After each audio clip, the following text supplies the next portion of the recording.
Hey folks, James from Bomber here with a featured demo video. Today I'm going to be showcasing something that we've been working really hard on and are finally getting ready to release to the general public, and that is table editing within the SOLIDWORKS plugin. So let's begin, shall we?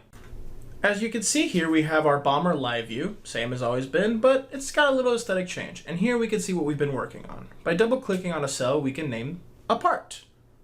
Now, before you had to click and open the part on the left, but now you can do it straight from the table. And there's several ways to do it. You can double click on a cell and type another part.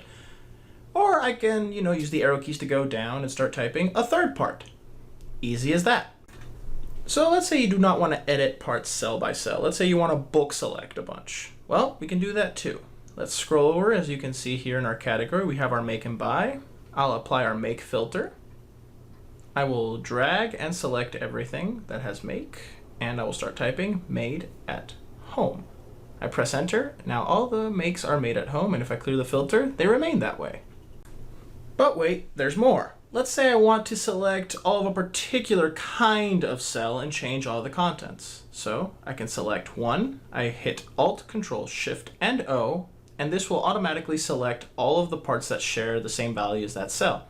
I start typing zeustech.com to change from ServoCity, and now all my servocity.coms have been changed to ZeusTech. They do have the best bolts.